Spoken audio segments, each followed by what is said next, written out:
Derek hit send on his resume at 11:47 p.m. He'd spent 4 hours on it, rewrote the summary 3 times, checked the spelling twice, even paid someone on Fiverr to clean up the formatting. By morning, nothing. By the end of the week, still nothing. Not even a rejection, just silence. And Derek did what every person does. He assumed the company was just slow. Maybe they were swamped. Maybe the role got put on hold. But here's the truth nobody told Derek. His resume was never read by a human being. Not once. Not even for 30 seconds. And the scary part? This is happening to millions of people right now. Today, while you're watching this, qualified people, experienced people, people who actually deserve the job, getting filtered out before a single human eye ever lands on their name. You've been sending resumes into a system that was designed to reject you first and consider you second. And if nobody has ever explained how that system works, you've been losing before the game even started. I need you to stay until the end of this video, because I'm going to show you exactly what's happening to your resume the moment you hit submit, and more importantly, how to fix it. I'm saving the most critical piece for the final section. If you leave early, you'll keep sending resumes into the void and wondering why nobody calls. This video is strictly educational. Everything I'm about to tell you comes from real hiring data and real industry experience. Recruiters aren't your enemy, but the system has rules, and today, you're learning every single one of them. As Warren Buffett once said, risk comes from not knowing what you're doing. Right now, most job seekers are taking massive risks without even knowing it. That stops today. Now here's something that will change how you look at every resume you've ever sent. Most people think the hiring process starts with a recruiter reading your resume. It doesn't. It starts with a machine.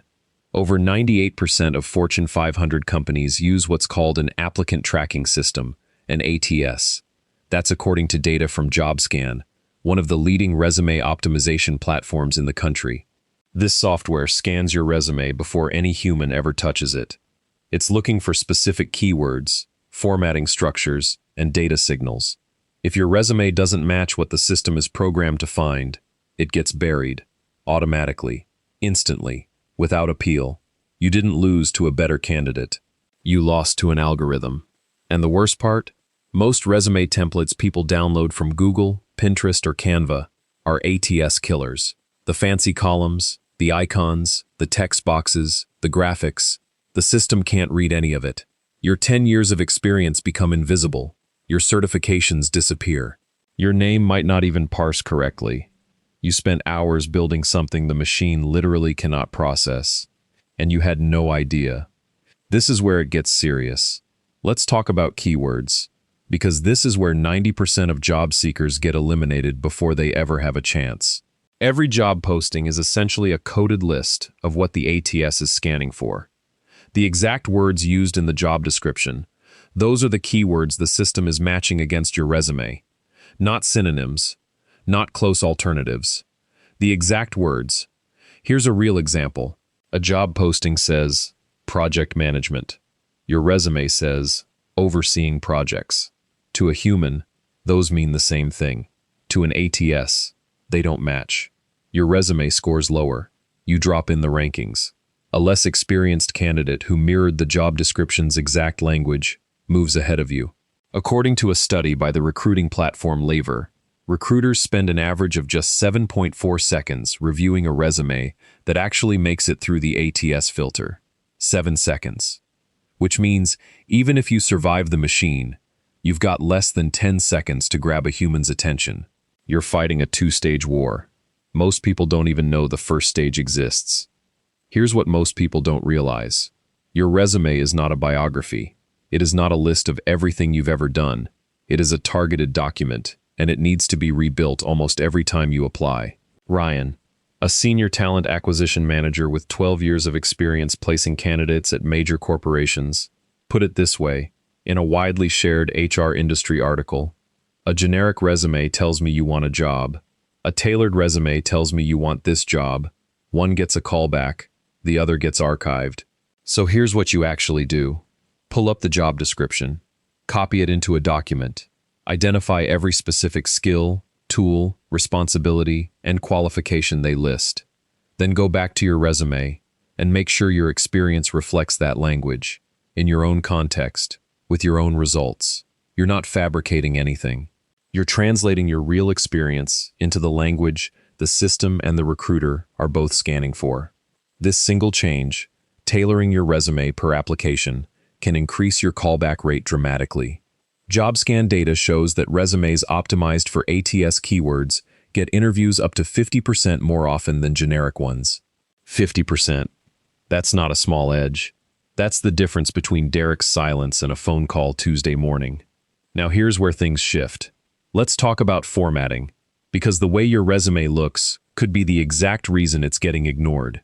Single column, clean font, no tables, no text boxes, no graphics, no photos, no colored backgrounds, standard section headers, work experience, education, skills. That's what an ATS can actually read. The resume templates that look impressive to the human eye are often completely unreadable to the machine. A PDF can be safer than a Word document in some systems, but some older ATS platforms still choke on PDFs. The safest move, according to Resume expert Teal and their 2023 ATS research, submit a clean, simple Word document unless the job posting specifically requests a PDF. Your resume needs to be boring enough for the machine and sharp enough for the human. That combination is rarer than you think. Now let's talk about what actually goes at the top of your resume. Most people start with an objective statement, something like, seeking a challenging role where I can grow and contribute. That line is doing nothing for you. Recruiters skip it. The ATS doesn't weight it. It's wasted space. Replace it with a professional summary. 3 sentences maximum. What you do, what you're known for, what you bring. Specific, punchy, keyword-rich. That's the first thing a recruiter sees in those 7.4 seconds. Make it count. Now let's talk about something deeper that most career advice completely skips: the hidden job market. According to research published by Harvard Business School professor Matthew Bidwell and cited in the Wall Street Journal, up to 80% of jobs are never publicly posted. They're filled through referrals, internal promotions, and direct recruiter outreach before a single listing ever goes live. Read that again, 80%.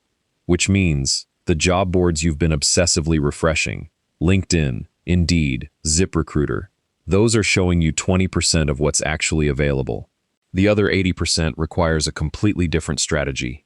And here's what that strategy looks like: building relationships before you need them, connecting with recruiters in your industry on LinkedIn and engaging with their content, reaching out to hiring managers directly, not to ask for a job, but to ask for 15 minutes of their time to learn about their team, letting people in your network know you're open, specifically, not just, hey, I'm job hunting, but I'm looking for X type of role at X type of company, and here's exactly what I bring. People hire people they know, or people someone they know vouches for. That's not unfair. That's human nature. And the candidates who understand this stop competing in the crowded visible market and start accessing the invisible one. Here's the part I told you to wait for, the real secret. Everything we've talked about: ATS optimization, keyword targeting, clean formatting, the hidden job market, all of that matters. But none of it is the most important thing. The single biggest reason most resumes never get read is this: they talk about responsibilities instead of results. Every candidate lists what they were supposed to do. Almost nobody quantifies what they actually did. Responsible for managing social media accounts. That's a job description. That tells me nothing. Grew Instagram engagement by 43% in 6 months through a weekly content strategy that increased saves and shares. That's a result. That makes me stop scrolling. According to LinkedIn's recruiter research, resumes that include quantified achievements are significantly more likely to receive recruiter responses. Numbers create credibility. Numbers create contrast. Numbers make you memorable in a stack of 100 applicants who all managed, oversaw, coordinated, and assisted. Go back through your resume right now. Every bullet point that starts with responsible for, rewrite it. What was the outcome? What moved because of you? What's the number? Even an estimate is better than nothing. Reduced customer wait time by approximately 20% beats managed customer service queue every single time. You are not a list of duties. You are a collection of outcomes. Start writing like it. As Colin Powell once said, there are no secrets to success. It is the result of preparation, hard work, and learning from failure. Your resume is your preparation. Make it reflect the work you've actually done. If this video opened your eyes to what's really been happening to your applications, hit like right now. It costs you nothing, and it helps this information reach the people who need it most. Subscribe if you want more real, recruiter-level strategy with zero fluff. Drop your biggest resume struggle in the comments. I read every single one, and your question could be the next video. You came here to find out why your resume wasn't getting read. Now you know. Go fix it.